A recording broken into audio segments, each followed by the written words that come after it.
It was a chilly afternoon in a small American town where time seemed to move slower, and the hum of old engines echoed down quiet streets. Inside a retro-style diner, the smell of coffee, bacon, and grease filled the air as the jukebox hummed softly in the background. The turquoise walls gleamed under the soft sunlight streaming through the windows, casting a nostalgic glow over red and teal booths. People chatted lazily, clinking cups and plates, until a moment arrived that would stop every sound, every whisper, and turn that ordinary day into something unforgettable. A middle-aged biker named Reed Dawson, known in his circle as Red Dog, sat in his usual corner booth. He was a man who looked like life had carved him from stone, tattoos running down his arms, a gold cross resting over his chest, his denim vest worn and frayed with time. His hands were calloused, the kind that had gripped motorcycle handles more often than handshakes. To most people, he looked intimidating, a man who'd lived rough, probably broken a few rules, maybe even a few hearts. Yet behind his hard eyes was something deeper, something tired. He stirred his coffee absently, staring out the window, unaware that fate was about to sit down at his table in a form he least expected. If you believe that kindness can still exist in unexpected places, if you believe second chances can come from the most unlikely people, then pause this video for a second, like, comment, share, and subscribe to Kindness Corner. Your support keeps these stories of real humanity alive.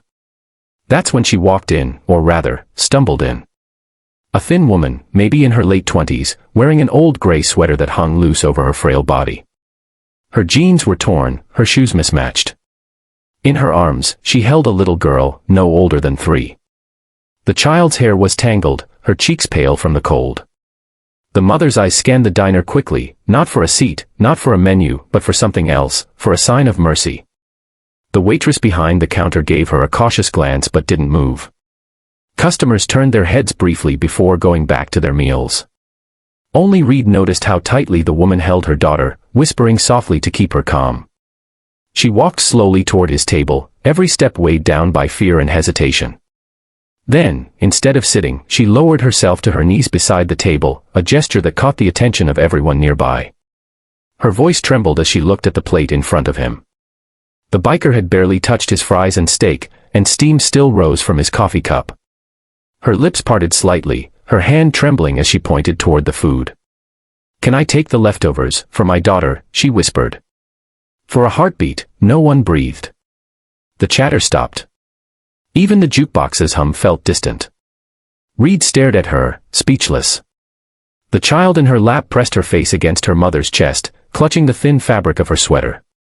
The woman's eyes were red, not just from hunger, but from the humiliation of asking.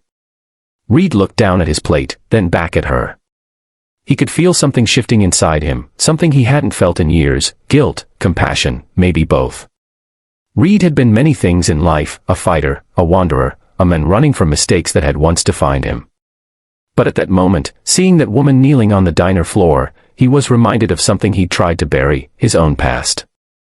Years ago, he'd lost a family. A wife who couldn't take the chaos anymore. A little daughter he hadn't seen since she was 5. He didn't even know where they were now. Every night, when the engines went quiet, he'd see that little face in his mind, wondering if she ever missed him.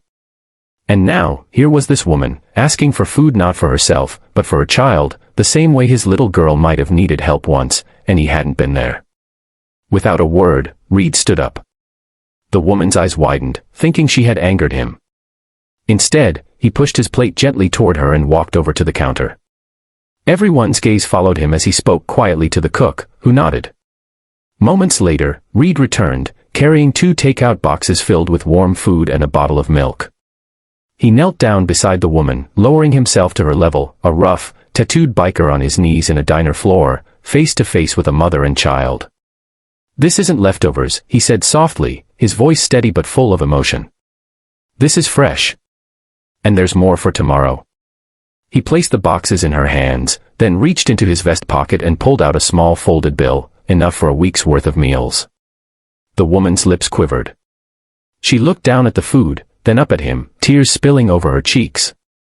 Why would you help me?" she whispered.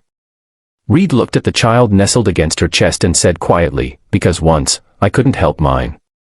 For a long moment, there was silence. The entire diner watched as the woman clutched the food and money against her chest, whispering thank yous that trembled with gratitude. The other bikers, sitting a few booths away, turned their eyes down, some swallowing hard, some pretending not to wipe their faces. Even the waitress, who had stayed still before, now came over and offered a warm cup of cocoa to the little girl. Reed sat back down slowly, his heart heavy yet lighter than it had been in years. He watched the woman leave, her daughter in her arms, her eyes brighter than when she entered.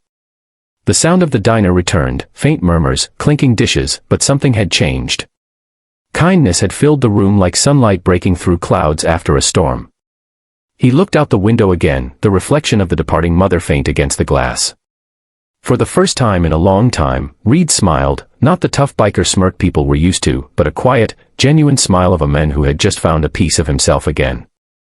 That night, as he rode his motorcycle home under the fading light, Reed felt something warm in his chest. Maybe it was hope. Maybe forgiveness. The wind whipped past him, carrying away the years of regret he'd worn like armor. Somewhere out there, he hoped his daughter was safe, maybe even being cared for by someone kind, someone who believed that a single act of compassion could change everything. And that's exactly what happened in that diner. A woman who had nothing gave everyone a reminder of humanity.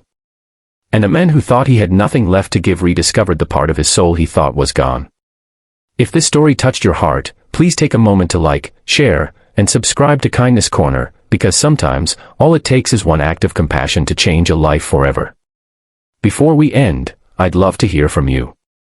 What would you have done if you were in that biker's place? Comment below, your words might just inspire someone watching right now. As the neon lights flickered outside the diner that evening, no one who had been there forgot what they'd witnessed, a single question, a single plate of food, and a silence that spoke louder than any words ever could.